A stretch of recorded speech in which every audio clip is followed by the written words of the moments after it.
春节刚过，噩耗传来，台湾的演艺明星大 S 在日本旅行期间因为身患流感而去世，终年只有48岁。48岁啊，好年轻啊！就是一场流感啊，就失去了生命。很多人听到这个消息之后啊，都觉得不能接受啊。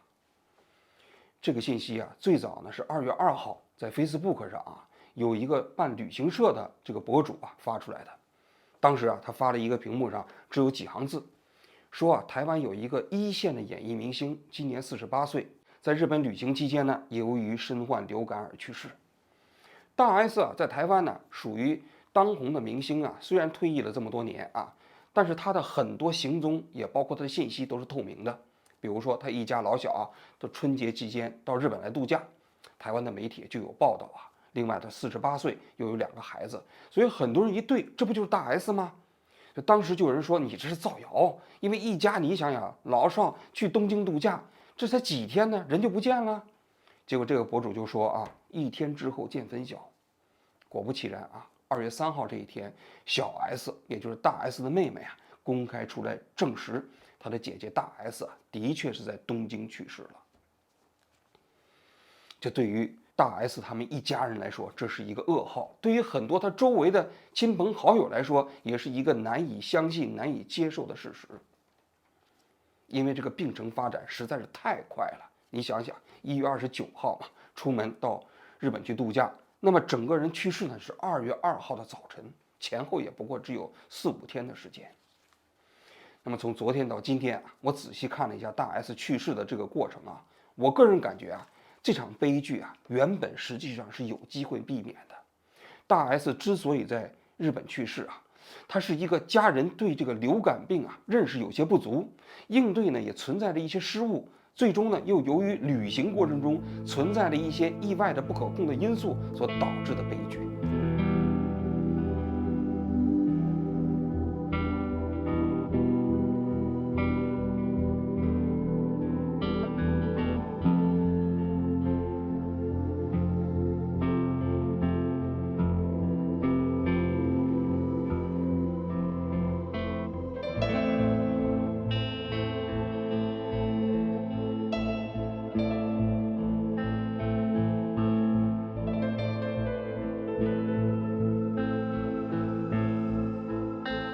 大 S 一家呢是1月29号大年初一的时候呢到日本去旅行，这一家里头包括什么呢？就大 S 的2个孩子，小 S 的2个孩子啊，姐妹2个，同时呢还有大 S 的现在的老公，就韩国那个歌星啊，同时还有大 S 的妈妈。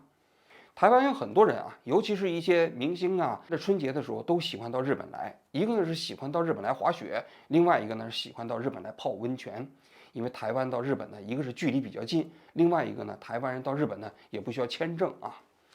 那么呢，很多台湾人呢也往往会选择大年初一出行，因为30晚上嘛，在台湾过完，这个30年除夕之夜，大年初一出行啊，这实际上对于中国的传统来讲啊，也过年要在家，然后除夕可以出行。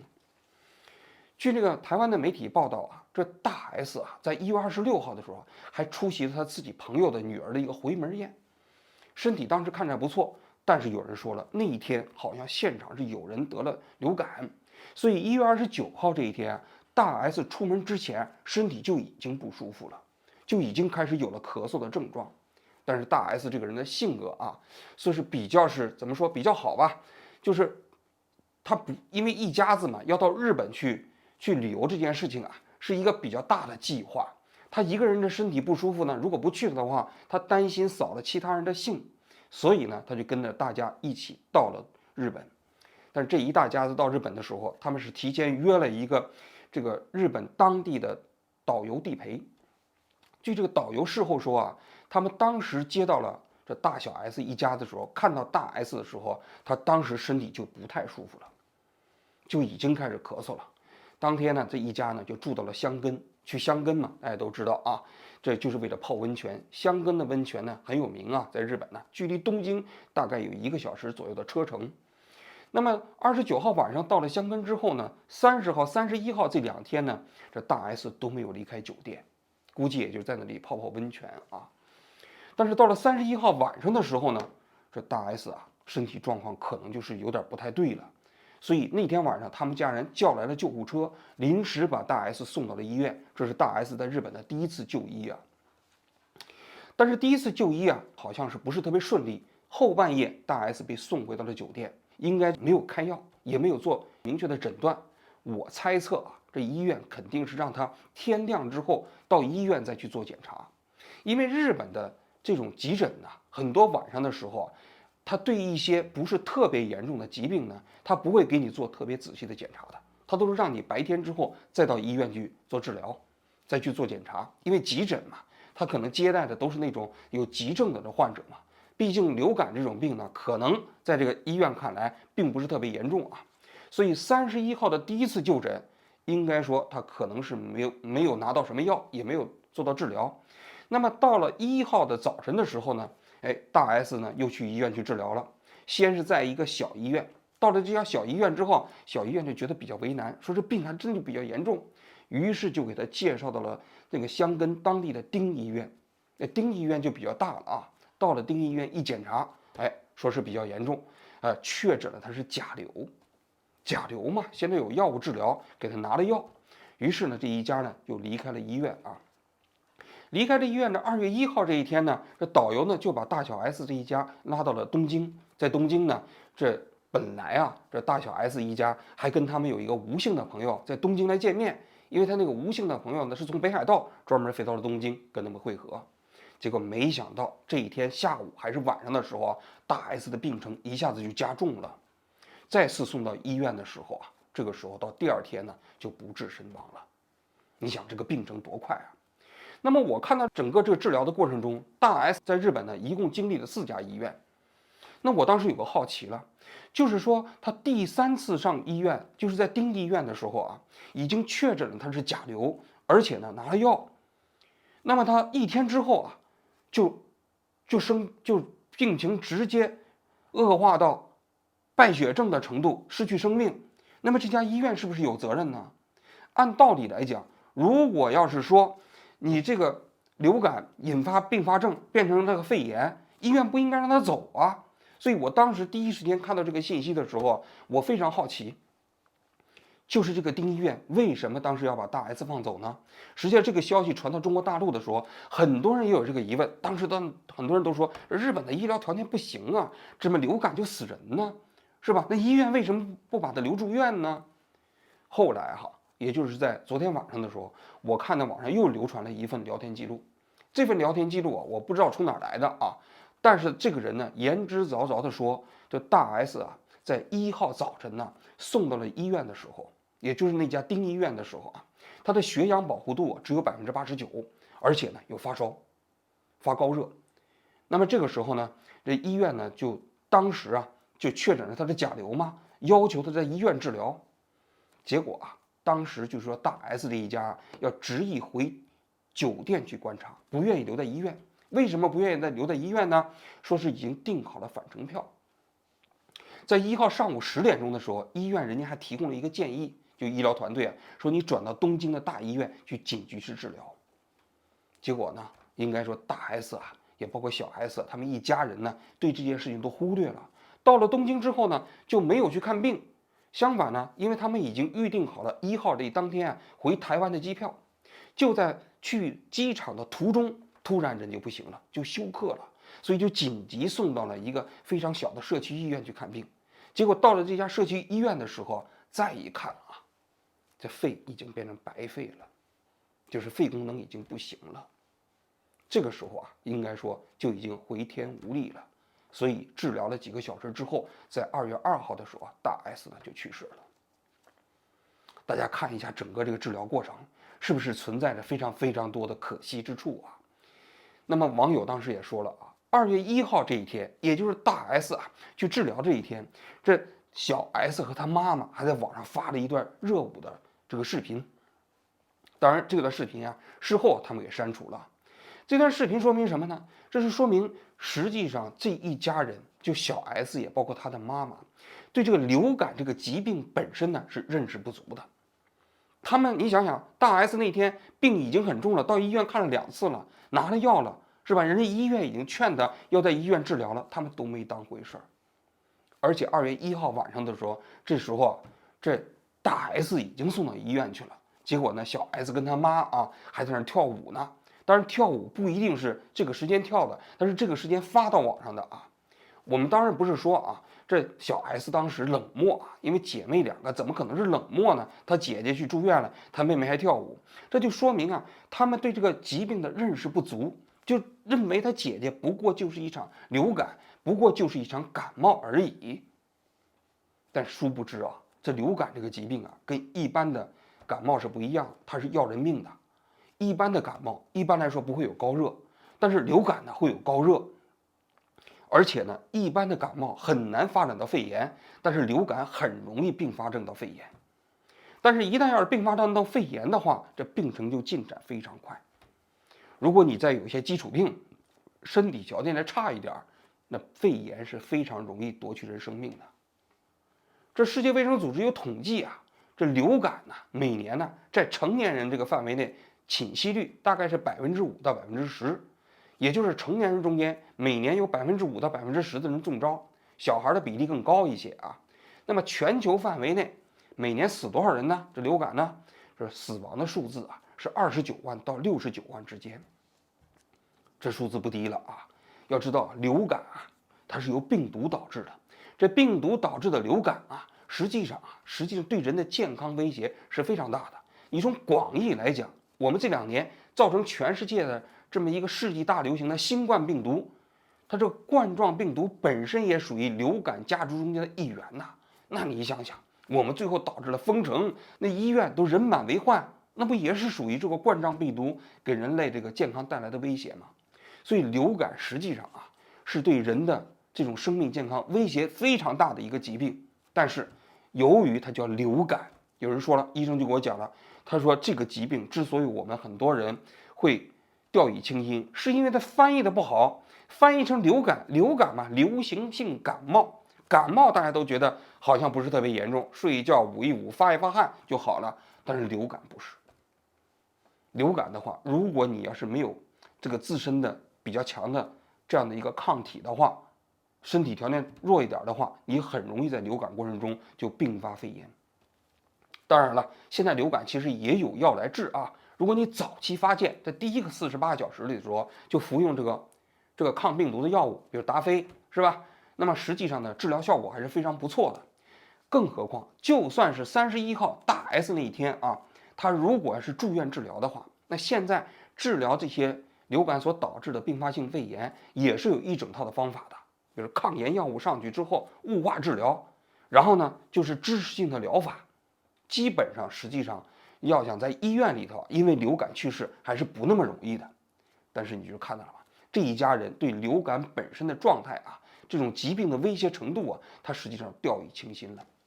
第二个就是应对失误嘛，应对失误最大的失误就是1号早晨这一天，已经到了定医院，这个时候不应该贸然的离开，就应该接受医疗团队的建议啊，就在这医院治。如果不愿意在这个医院治，应该紧急转到东京都的大医院去治。结果呢，那是因为他们可能觉得赶紧回到台湾，回到台湾之后呢，在台湾治疗，但殊不知啊，这个病程发展的太快了。等到还没到机场的时候啊，这个大 S 啊，这身体就支持不住了。所以你看，这是应对失误。第3个因素呢，这就是旅行本身带来的意外因素啊。那么这个新闻发生之后，很多人台湾人都说了，大 S 如果在台湾的话啊，很可能这事儿就不会失去生命。我相信也是啊。你想想，大 S 是个大明星，他如果是稍微严重一点，医生可能就直接把他收住院了。还有台湾呢，实行的也不是分级诊疗制度啊，就是你有病了，你可以去中心的大医院直接去治疗。那么以台湾的那个医疗资源啊，处理大 S 这种疾病啊，应该问题也不大。但是在日本呢，情况多多少少有点特殊，因为日本是实行比较严格的分级诊疗制度啊。什么叫分级诊疗制度？就是说一般来说，你有病，你先到你附近家里的小诊所去看病，然后呢，小诊所处理不了的时候，再给你写介绍信，你才能去大医院。大医院一般来说不接受没有预约的患者看病。如果你直接去大医院看病的话，一般来说要收8000到1万日元的这么一个费。就钱你要多交这么多钱，所以多数日本人呢看病都是在自己家里的小诊所。那么这小诊所处理不了，才会给你往上一级的医院去送。那么这个过程中间，的确有的一些小诊所在处理这些疾病的时候啊，它容易耽误。我呢，去年年初的时候，大家都知道我住院嘛啊，我住院从某种角度来讲，就是我那个小诊所啊治疗的时候有点不及时，因为我去年去台湾去做总统大选的时候啊，我在台湾就生病了，也是感冒。其实我特别理解大 S 他们一家那个心情，就总觉得我回到我自己的家里去治更踏实嘛。所以我在台湾也是尽量就买点药就处理了。等我回到日本的时候，我就在我的那个平时看病的诊所去看。但是我那个诊所的医生啊，看我那个感冒的症状，是吧？这个呢就不给我验血，也不知道这是个病毒性的还是细菌性的。我发烧，他就给我降温，然后呢我咳嗽就给我止咳。给人感觉好像就是希望我能够自愈，但是没想到突然有一天我这个发热就严重了，这医生一看不行了，就给我转到皮肤科去看，皮肤科也不行了，又给我转到那个顺天堂医院去看。顺天堂医院是东京的一个大医院啊，到了那个地方之后直接就收住院了。那么是感染症爆发，那感染症爆发呢，上去之后就直接打抗生素。那么后来那个医生跟我交流说，如果在门诊医院那个地方早一点发现，早一点用上抗生素，可能啊我就不至于后来到大医院去住院去了。但是这个分级诊疗制度也加上啊，这基层的诊所啊，对这个抗生素的使用啊，它非常非常的谨慎，导致的确是你看病的过程中，如果你要是怎么说遇到有些急症的时候，还真容易耽误事儿，更何况是个外国人呢。你别看大 S 是个大明星，但是到了日本，日本没人认识他呀。他虽然这个地方地陪是懂日语的人，但是懂日语的人未见得在看病的过程中能够跟他进行有效的沟通，甚至提供一个比较好的医疗建议。这就是第三个风险了啊。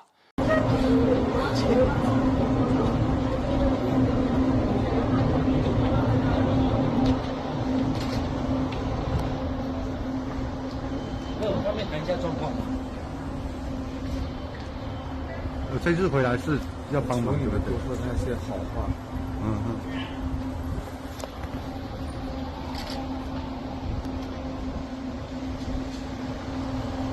那就您目前了解的状况，有没有什么需要回来您帮忙？是怀协助的吗？汪小菲，大 S 的前夫啊。大 S 去世之后呢，汪小菲啊跟他自己的妻子啊，第一时间就从泰国飞到了台北。进来台湾以后会再去日本吗？会直接过去日本？因为是我家人。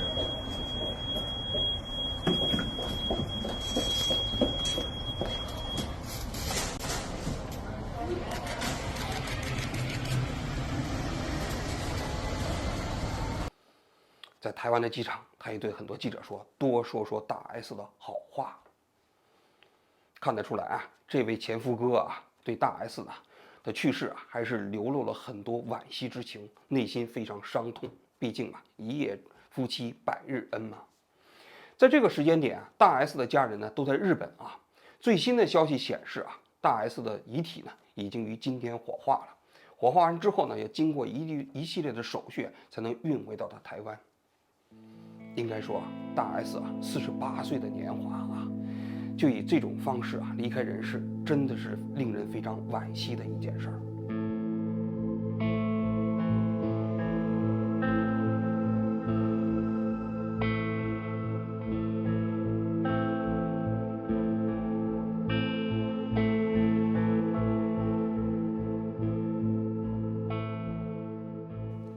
我们这代人呢，多多少少都看过大 S 的作品啊。你比如说《流星花园》，2001年的啊，那《流星花园》里头那个杉菜的形象，一定给很多人留下了深刻的印象。我也是啊。大 S 和小 S 啊，在台湾呢是上个世纪90年代出道的。这位小姐妹啊，最开始的时候呢，是在台湾一所演艺学校毕业，毕业之后呢，就被星探打造成了清纯可爱的小姐妹啊，主持了一档节目，叫做《我猜我猜我猜猜猜》。其实，在这场节目中间，这一对小姐妹啊，基本上是一个辅助性的主持的这个角色啊。那么，但是由于她们长得这个聪明伶俐啊，又长得比较好看可爱啊，所以那节目本身呢，在台湾的收视率还比较高。到是2000年之后呢，这对小姐妹呢演艺生涯发生了变化。小 S 呢跟那谁，那就是主持了那个《康熙来了》啊，这大 S 呢就主演了那个电视剧《流星花园》。这《流星花园》的情节我不说，大家可能也都知道啊。一个贵族学校有几个调皮的男孩子，F4是吧？言承旭所主演的那叫什么？四道明吧。然后这个大 S 呢主演的就是那个杉菜，平民家的小妹，要为自己的小姐妹出头。于是呢，跟这言承旭主演的男主角发生了一段爱恨情仇的故事吧。情窦初开的少女，在片子中间不加粉饰的那种出演确实打动了无数的少男少女的心。在这部电视剧成名之后这大 S 呢就到大陆去发展但是他在大陆演的一些电影好像反响都平平。2010年的时候，他在一个饭局中间认识了汪小菲。这汪小菲呢是俏江南那个创始人张兰的儿子张兰嘛，当时创立了新派川菜这个俏江南，在全国各地开了很多分店这个估值据说有几十个亿所以汪小菲呢被称之为京城四少，富二代嘛。所以这富二代平时呢都喜欢混这女影星的圈子据说当时汪小菲正在追这个张雨绮，结果张雨绮呢好像比较有性格结果这个时候呢无意之中去参加了安明轩的一个生日派对。这个生日派对有冯小刚有舒淇也有大 S。没想到这汪小菲看到大 S 之后一见钟情，就开始发动了爱情攻势说回过头来第二天回到家里，他就给这个发了一个微博说晚安，然后呢大 S 就给他回复了一个说谢谢那么据说是20几天的时间里头，两个人一共只见了4面。第5面的时候，汪小菲就直接跟大 S 说我们结婚吧，也非常直接那大 S 呢就同意了。这汪小菲非常高兴直接领着大 S 到了王府井买了一对大钻戒。那么两个人在认识100多天之后呢，就直接步入了婚姻的殿堂。两个人的婚礼在2011年的3月份在三亚举办在三亚举办这个婚礼当时也成为了舆论关注的焦点。那么发生了2件事。第一件事，他们邀请了很多嘉宾都跟这嘉宾说，婚礼的现场不能拍照，尤其是不能外泄。结果这个时候呢，邀请的嘉宾中间有一个搜狐的 CEO 张朝阳。张朝阳当时就搞搜狐的微博现场不停的拍照，拍完照之后在搜狐的微博直接搞图文直播那一下自己的新人就不干了是吧？那么就跟张朝阳就呛起来了，要求张朝阳道歉。结果张朝阳也没道歉。另外一个呢，就这场婚礼过程中好像现场有大风，把那伴娘的衣服都吹得七荤八素的反正海峡两岸之间吧，对这场婚礼的关注度是非常之高。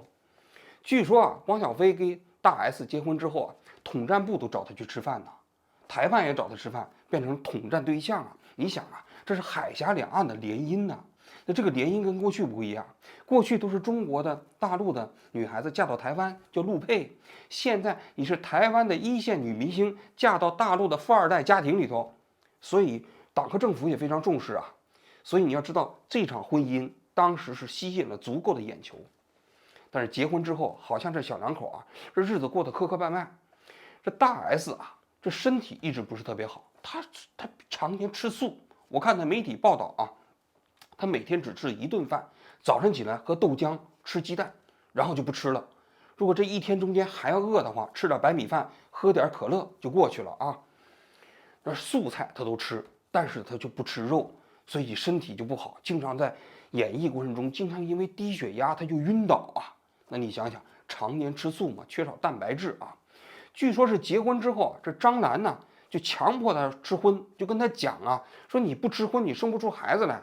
他们中间有2次流产，第一次流产是2011年，这孩子就在他的腹中就死胎了，最后不得不流产。后来在2018年的时候又流过1次产那都跟他的身体有关。据大 S 自己回忆说，他生他们家老二的时候九死一生进入到了加护病房所以你看到他平时的身体确实是不是特别好。咱不知道他跟他吃素有没有关系但是应该说常年吃素对身体肯定是有影响。他为什么吃素呢？他觉得吃素对自己的皮肤比较好，女孩子嘛，爱美嘛然后他还专门写过一本书叫《美容大王》，在台湾发行量好像有80万册啊。他自己也讲到了，说是要么死要么瘦，就这个意思啊。说体重常年维持在42公斤。另外呢，就是说后来也传出来啊，就是他自己也有一些癫痫病啊，也包括心脏病啊等等啊，就身体不是特别好。这小两口呢，结婚之后啊，就磕磕绊绊的，到了2011年的时候啊，就传出了离婚的传闻。这汪小菲还到台湾的这个警察局去报警。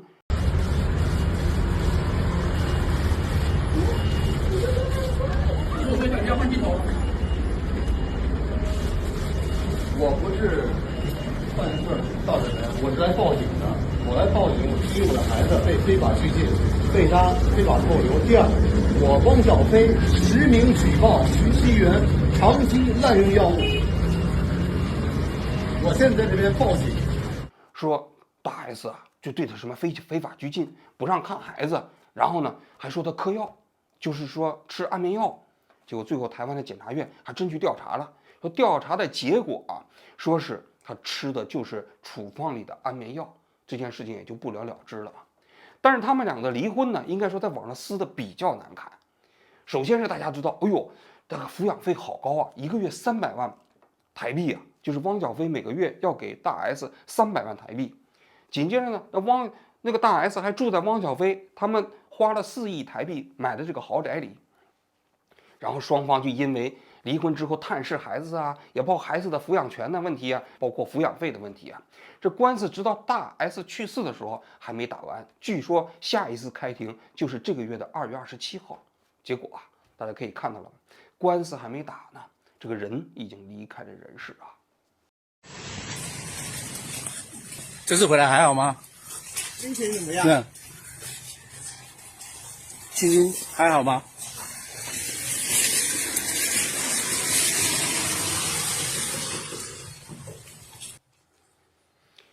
汪小菲到了台北之后啊，据说是把自己的妻子送到了他自己的房子之后呢，就一个人走到了大 S 他们家。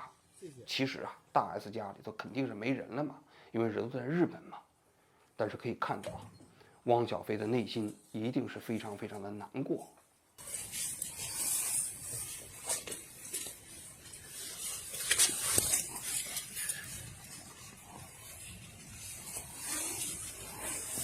毕竟嘛，他曾经在那里生活了10年，毕竟是他的妻子，毕竟是他自己孩子的妈妈。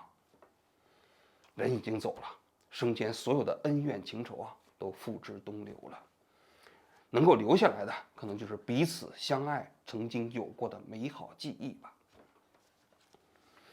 今天节目的最后啊，我还想跟大家讲一下，流感这个疾病啊，大家一定要认识。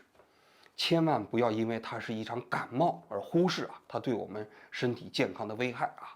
我去年呢，我得了这场感冒之后，我今年就主动去打了流感的疫苗。我看了这个新闻之后，又有医生朋友跟我讲，他说：“志安呢，你光打流感疫苗还不够，你还应该打肺炎疫苗，因为当流感啊侵袭到我们身体的时候啊，我们身体的免疫系统就会下降，那么这个时候那个导致肺炎的那个细菌呢也会趁虚而入。所以啊，打肺炎疫苗啊，对我们这些年纪比较大的人来说，冬天也是一个格外的保护。所以我在这里啊，也号召所有的人呐，面对这个流感这个疾病呢，一定啊，我们自己啊要爱护自己的身体。冬天的时候戴口罩，保持自己的手的卫生。出门的时候呢，尽量啊少跟那些敏感人员接触。一旦要是发生了流感的话，要及时的治疗，以避免啊类似大 S 这种事情啊，这种悲剧啊再次发生。好了，我今天就讲到这里，谢谢大家。